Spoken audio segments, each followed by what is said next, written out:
ማገኘው እኔ እጠቀማለሁ እንዲያው ሞር ደስ ይለኛል እንዲያው ኦኬ ለምን ስንሰራ እንኳን ራሱ ዋጋውን ለመናገር አንሳቀቅም አሁን እኮ የጠፋ ፓስፖርት ለመናገር እኮ ሳቀቃለሁ እኮ ነኝ አው እንዴት 3000 ምናምን ልበላቸው እላለሁ ይከብዳል ስትናገሩ ስሙ ራሱ ለመጥራት አንዳንድ ሰው ወደ ኢትዮጵያ ኳልኩሌት አድርጎ ደምሮ እንዴ በምናምን ይሄን ያክል ብር እንዴት ኢቃማ ነው እንዲያሰራልኝ አልኩ ሚል አለ ይሄ ብር እኮ የዚህን ያክል ከተጨመረበት እኮ የሁለት ዓመት ኢቃማ እኮ ነው ማሰራበት ይላል እውነታቸው ነው ምንም ጥያቄ የለውም እንዴ 3000 ምናምን ላይ ቢጨመርበት አይዲያ ያሰራል ግን ይሄንን ማሰብ ያለበት የኢትዮጵያ ኢሚግሬሽን ነው በነገራችን ላይ የኢትዮጵያ ኢሚግሬሽን በጣም ፌር አይደለም ይሄ ዋጋ የጠፋ ፓስፖርት አረብ ሀገር ለሚገኙ ዜጎች በዚህ ደረጃ ማስወደዱ 900 ድርሃም 900 ስንት ነበር ወይት ስንት ነበር በቅርቡ ያሳደስኩት ካለ ደረሰኙን አያለው 930 ምናምን ጭራሽ በዚህ በቅርቡ ጊዜ ደግሞ በዚህ 3 ወር ነው ምናምን ደግሞ የሆነ የጨመረዋት ብር ደግሞ አለች 30 ምናምን ዶላር ነው ምናምን እንደዛ ነገር ሶ ጋይስ እኛ ጋር ፓስፖርት ለማሳደስ ስትመጡ አንዳንድ ጊዜ ዋጋው ሲነገራችሁ አላቅም አንዳንድ ሰዎች አንደኛ በፍጹም ከኤምባሲ ጋር ማነጻጸር የለባችሁም ፋክቱን ማወቅ ያለባችሁ እውነታ ማለት ነው ከኤምባሲ ጋር ያለው ዋጋ የፓስፖርት እድሳትም ሆነ የጠፋ ፓስፖርት ዋጋ ከኤምባሲ ጋር ምንም ማነጻጸር የለባችሁም አይገናኝም ሲጀመር ሁለቱ በጣም የተለያየ ዋጋ ነው ያለው ኦኬ ስለዚህ ኦንላይን ብዙ ጊዜ ምርጫችሁ ማድረግ ያለባችሁ ኦንላይን ምርጫችሁ ማድረግ ያለባችሁ አንደኛ አስቸኳይ ጉዳይ ካላችሁ አስቸኳይ ወደ ሀገር ቤት ልትገቡ ፈልጋችሁም ይሁን አስቸኳይ ፍላይት ካለባችሁ ሁለተኛ የህክምና ኬዝ ካለባችሁ አስቸኳይ ነገር አንገብጋቢ ጉዳይ ሶስተኛ አይዲያችሁ አልቆ አይዲያችሁን ወይም የመኖሪያ ፈቃዳችሁን ሪኒው ለማድረግ ፈልጋችሁ አስቸኳይ ጉዳይ ከፈልጋችሁት ኦፍ ኮርስ ኦንላይን ፈጣን ነው ምንም ጥያቄ የለውም ኦንላይን ፈጣን ነው ሌላ ደግሞ ስራ ቢዚ ከሆናችሁ በቃ ነፃ ጊዜ ከሌላችሁ ኤምባሲ ሄዳችሁ አሳድሳችሁ በኋላ ደግሞ ፓስፖርት ሲመጣ ኤምባሲ መሄድ የማይመቻችሁ ከሆነ ምናምን ነገር ለናንተ ኦንላይን ነው የሚመከረው ምንም ጥያቄ የለውም ከዛ ውጭ ያለው ግን አስቸኳይ ነገርም ከሌላችሁ አጣዳፊ ነገርም ከሌላችሁ ምንም አንገብጋቢ ጉዳይም ከሌለ አይዲያችሁም ገና ጊዜው ሰፊ ጊዜ ያለው ከሆነ ኤምባሲ ሄዱና ሪኒው አድርጉ የትራንስፖርት ወጪም ከሌለባችሁ ነው ታዲያ ኦኬ እኔ ብዙ ጊዜ እናገራለሁ የቴሌግራም ቻናሌን የማትከታተሉ ሰዎች አይደል ነው ምናልባት በየቀኑ መለቃቸውን መረጃዎች ላታዩት ይችላልላችሁ ላትሰሙም ትችላላችሁ እኔ በየቀኑ ቴሌግራም ላይ መረጃዎችን አፕዴት አደርጋለሁ ኦኬ ሌላው ሳውዲ አረቢያ በነገራችን ላይ ስቲል ነው እኔ እድሳት አላቋረጥኩም ግን ምን ሆኗል መሰላችሁ አሁን አብዛኛዎቻችሁ በተለይ ዛሬ አሁን ከ10 ምናምን ልጆች በላይ ለጊዜው እየሰራን አይደለም እያልኩ መልሻችኋለሁ ያምለው ለምን መሰላችሁ ኮፕሊንክ ያደርጋችሁ ጋይስ ኮፕሊንክ አንዴ ሁላችሁም 5 ጊዜ ኮፕሊንክ አድርጉልኝ ለምን መሰላችሁ እንደዛምለው ሳውዲ አረቢያ ከዚህ በፊት መስፈርት አለው ታውቃላችሁ ሳውዲ ሆኖ ፓስፖርት ለማሳደስ መስፈርት አለው መስፈርቱ ደግሞ ሁላችሁም ታውቁታላችሁ ያው ቪዲዮም ሰርቼ ፖስት አድርጌዋለሁ ቲክቶክ ላይ ለአንድ ሰዓት ያክል ፈጣን ኢንተርኔት ያስፈልጋችኋል አማርኛ እንግሊዘኛ መጻፍ ማንበብ መቻል አለባችሁ እሱ ካልቻላችሁ ደግሞ ለምሳሌ እናንተ አማርኛ መጻፍ ማንበብ ይችላችሁ እንግሊዘኛ ባትችሉ ያሰሪያችሁ ልጅ ወይም ጓደኛችሁ እንግሊዘኛ መጻፍና ማንበብ የሚችል ከሆነ መሆን ይችላል ሁለት ሞባይል ሊኖራችሁ ይገባል ምናምን መስፈርት አለው ይሄ መስፈርት ግን ምንድነው እንደዛም ሆኖ ከዚህ በፊት ስናሳድስ ዴሊቨሪ ነፃ ነበር የሚደርሰው ሳውዲ አረቢያ ኦኬ ፓስፖርቱ ከኢትዮጵያ ኢሚግሬሽን ተቀብሎ ወደ እናንተ የሚያደርሰው ዲኤችኤል ካምፓኒ ነው ዲኤችኤል ካምፓኒ ያኔ የዴሊቨሪ አይቀበልም ነበር አያስከፍሉም ነበር ወደ እናንተ ፓስፖርቱን ሲያመጡ እናንተ የዴሊቨሪ አትከፍሉም ነበር በነፃ ነው የሚያደርሱት። አሁን ግን ዴሊቨሪ ማስከፈላቸው ብቻ ሳይሆን ሊሚት ያለው እንትን አይደለም። ይሄ ፊክስድ የሆነ ፕራይስ አይደለም ዴሊቨሪያቸው። ለአንዳንዱ ሰው 17 ሪያል ያስከፍሉታል፣ ለአንዳንዱ ሰው 75 ሪያል ያስከፍሉታል፣ ለአንዳንድ ሰው እስከ 295 ሪያል ያስከፈሉት ሰው አውቃለሁ። ከዛ በላይ ያስከፍሉ አያውቁም። ይህ የምንድነው? የዴሊቨሪ።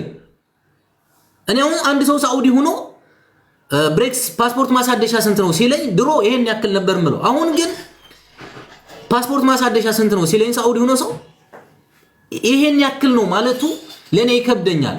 ዋይ አላቅማ። ዴሊቨሪ በኋላ ከመጡ በኋላ ስንት እንደሚያስከፍሉት ኦኬ 17 ሪያል ሊከፍሉ ይችላሉ፣ 75 ሪያል ሊከፍሉ ይችላሉ፣ 250 ሪያል ሊከፍሉ ይችላሉ። የዴሊቨሪው አላቀውም። ዛትስ ዋይ ፊክስድ የሆነ ፕራይስ ስላልሆነ የዴሊቨሪው ያንን ነገር እስክናስተካክል ቢያንስ ቪዲዮ ሰርቼ ፖስት እስካደርግ ድረስ ሳኡዲ የዴሊቨሪ ጉዳይ እንደዚህ ሆኗል። ስለዚህ ዴሊቨሪ ለአንዳንድ ሰው 17 ሪያል ያስከፍሉታል፣ ለአንዳንድ ሰው 75 ሪያል ያስከፍሉታል፣ ለአንዳንድ ደግሞ እስከ 290 ሪያል ድረስ ያስከፍላሉ ብዬ ቪዲዮ ሰርቼ ሰዎች ሲጠይቁኝ የፓስፖርት ዋጋ ይሄን ያክል ነው፣ የዴሊቨሪ ጉዳይ ግን እንደዚህ ነው ብዬ የቪዲዮውን ሊንክ ልካለሁ። ቪዲዮውን ያዳምጣል፣ ከተስማማ ያሳድሳል፣ ካልሆነ ግን መዳረቅ ነው የሚሆነው። ምንም ትርጉም የለውም። ኦኬ ቢኮዝ ዛሬ 1680 ድርሃም ከፍላ ሳኡዲ ያለች ልጅ ፓስፖርት ብታሳድስ በአስቸኳይ በኦንላይን ነገ ጧት የዴሊቨሪ ስንት እንደሚጠይቋት አላውቅም። ከዛ ጋር ተደማምሮ ስንት ሊሆን ይችላል አላሁ አለም። ሶ ይሄ ነው ያለው ጋይስ። ሌላው በፓስፖርት እድሳት ዙሪያ እንግዲህ ያው ፓስፖርት አይ ቲንክ 2 ዓመታችን አልፎ ወደ 3ኛ ዓመታችን ልንይዝ ነው መሰለኝ ፓስፖርት እድሳት ከጀመርን። እንግዲህ ፈጣሪ ይመስገን ማለት በተቻለ መጠን ቃላችን አክብረን ቃላችን ደግሞ በተግባር አሳይተን ነው አገልግሎት የምንሰጠው። ለዛ ደግሞ እስከዛሬ ፓስፖርት ያሳደሱ ሰዎች ለስራችን ምስክር ናቸው፣ ምንም ጥያቄ የለውም። ያ ሲባል ግን አንዳንድ ሰው ደግሞ አይጠፋም። እኔም ጓም ልበት ሰው ይኖራል፣ ያ ሰውም ጓም ይለኝ ሰው ይኖራል። ግን በጠቅላላ እኔ ፓስፖርት አንድ ሰው ካልቀለለኝ በቃ ከመጀመሪያ ጀምሮ ፓስፖርት ላሳድስ ነው ብሎ ሲመጣ ያንዳንድ ሰው ንግግር አለ። በቃ ገና ሀ ብሎ ፓስፖርት ላሳድስ ነው ብሎ ሲጠይቅ አጠያየቅ ራሱ የማያምር በቃ ዝም ብሎ ለምሳሌ ባለፈው አንዲት ልጅ ምን አለች መሰላችሁ? ከመጀመሪያ ጀምራ ስትመጣ አሁንም እያዳመጠች ሊሆን ይችላል፣ ትታዘበኛለች። ያው በደንብ ባህሪሽን እንድታቂው ነው። ምን አለች? በጣም በቃ ታጣድፈኛለች። ኤቭሪዋን ሰከንድ ነው የምትደውለው። በቃ ላይ ትደውላለች ምናምን ነገር። እባክሽ ተረጋጊ፣ ረጋቤና እመጣለሁ፣ ዋጋውም እንደዚህ ነው ብያት ሄድኩኝ። ሲሄድ በመጀመሪያ ከአረቦቿ ጋር ከአሰሪዎቿ ጋር አልተነጋገረችም፣ አልተስማማችም። እዛ ከሄድኩ በኋላ አረቡ ወጣ። ኦኬ ስንት ነው ማሳደሻ አለኝ። ይሄን ያክል ነው። በስንት ያክል ጊዜ ይመጣል? ይሄ በዚህ ያክል ጊዜ ይመጣል። በቃ እኔ አሳውቅሃለሁና አሁን ተመለስና አሳውቅሃለሁ በዋትስአፕ አለኝ። ኦኬ ምንም አላልኩም። ሄጃለሁ ምናምን ምንም ያልኳት ነገር የለኝም ነው። ሄድኩኝ። ኦኬ ቀጣይ በቃ ራሴ ከፍላለሁና ተመልሰናልኝ አለችኝ። እንደዛ ሆኖ እያጣደፈችኝ ነው። ፕሊስ እባክሽ ተረጋጊ። አንዳንድ ጊዜ የቸኮሉበት ነገር ጥሩ አይደለም። አትቸኩይ። በዚህ ደረጃ መቸኮልሽ ልክ አይደለም። ህዲ ረጋቤና ነገሮችን በስነ ስርዓት። በጣም የሚገርማችሁ ነገር ደግሞ የእውነት ፈጣሪ ምስክሬ ነው የምላችሁ፣ ሁልጊዜ ፓስፖርት በጣም በአንገብጋቢ ጉዳይ የፈለጉ ልጆች ቶሎ አይሳካላቸውም። ለምን እንደሆነ አላውቅም። በጣም ከጓጉለት በጣም ከፈለጉት በጭራሽ አይሳካም። በተባለበት ቀን ሁላ አይመጣም። ተስተጓጉሎ 5 ቀን ቆይቶ 6 ቀን ቆይቶ ምናምን ነው የሚመጣው።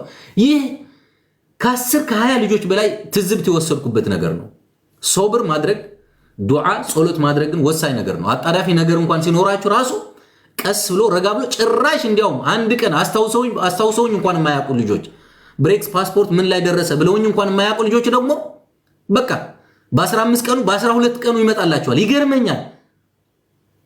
በጣም የጓጉለት ደግሞ በየቀኑ የሚጠይቁኝ ደግሞ ከተባለበት ቀን ራሱ እኔ ካልኩት ቀን ራሱ በቃ ባላሰብኩት ሰዓት ጭራሽ 5 ቀን 6 ቀን ሁላ ዘግይቶ የሚመጣ ጊዜ አለ። ኦኬ ከዛ 20 ቀኑ ሞላ። በ20 ቀን ይመጣል ነበር ያልኳት። እንዳልኳችሁ ጥምም በ20 ቀን የተባለው የልደት ጊዜ ምናምንም ነበር። ኢሚግሬሽን በዛ ሰዓት ዘግቶ ነበር መሰለኝ። ብቻ ተስተጓጉሎ ምናምን በ26 ቀኑ ነው ምናምን መጣላት። ግን 20 ቀን ብላኝ ግን 20 ቀን ብያት ግን ከ20 ቀኗ በኋላ ያለች ግን ያሳየችኝ ፍዳ እኔ ራሴ ነኝ የማውቀው። እንዴ ለምንድን ነው በቃ እንደዚህ 20 ቀን ብላኝ እንዴ ኧረ ተረጋጊ ባክሽ። እኔ እኮ እንደዚህ ሆኜ እኮ ነገርኳት። በኋላ ላደርስላት ሲሄድ በጣም ተናድጄ ነበር። ኦፍ ሆኜ ነበርና ሰጠኋት። የራስሽ ነው? አዎ ቻው ስላት ማለት ነው በሚዲያ ሳይሆን እንደዚህ አትመስልም አለች። ወይኔ ጭራሽ እንዴት እንደተናደድኩ ልነግራችሁ አልችልም። በቃ ላይክ የእውነት ፈጣሪ ምስክሬ ነው። ይሄ ቱ የምትሉበት ነገር አለ አይደል? በቃ የሆነ አንዳንድ ጊዜ መናገር ሁላ አቅቷችሁ አንደበታችሁ እስርስር የሚልበት ጊዜ አጋጥሟችሁ አያውቅም? እንደዛ ነው የሆንኩት። ከዛ መልስ 20 ድርሃም ነው ምናምን ነበራት 30 ድርሃም መሰለኝና መልስ ነበራትና ረስቼዋለሁ መልሱን ሳልሰጣት 30 ድርሃም ነው አሁን።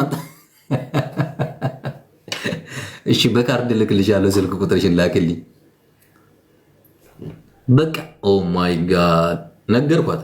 ይኸውልሽ መጀመሪያውም ቢሆን ሌላ ሰው ጋር ፈልጊ ብያት ነበር። መጀመሪያም ስትጠይቂኝ ሌላ ሰው ጋር ፈልጊ ያልኩሽ በዚህ ደረጃ ነገረኛ እንደሆንሽ ስለገባኝ ነው።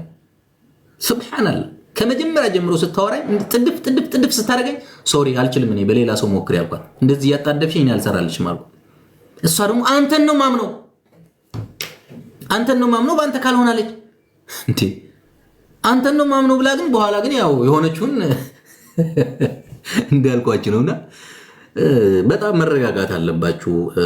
ሶብር ማድረግ አለባችሁ። ነው አይ ነው እኔ እረዳለሁ። አስቸጋሪ ሁኔታ ላይ ሆናችሁ ሊሆን ይችላል። ቀራማ ልትገቡ ሆናችሁ ሊሆን ይችላል። ግን ሶብር ማድረግ ግድ ይላል። መታገስ አለባችሁ። በጸባይ ያደረጋችሁት ነገር የታገሳችሁት ነገር ሁሉም ነገር የሚሳካው ሲጀመር በዱዓ በጸሎት ነው እንጂ በእንደዚህ አይነት ሁኔታ አይሳካም። የምሬ ነው የምላችሁ። አንዱ ቢሳካላችሁ ሌላውን አይሳካላችሁ። ሶብር ላዝም እንዴ በሶብር የማይደረግ ነገር የለም፣ የማይሳካ ነገር የለም። ትዕግስት ወሳኝ ነው ለሰው ልጅ። የረጋ ወተት ቅቤ ያወጣል ይባላል ከና አባባሉ። ኦኬ ጉዳያችሁን ቅቤ እንዲወጣበት ከፈለጋችሁ መረጋጋት ነው።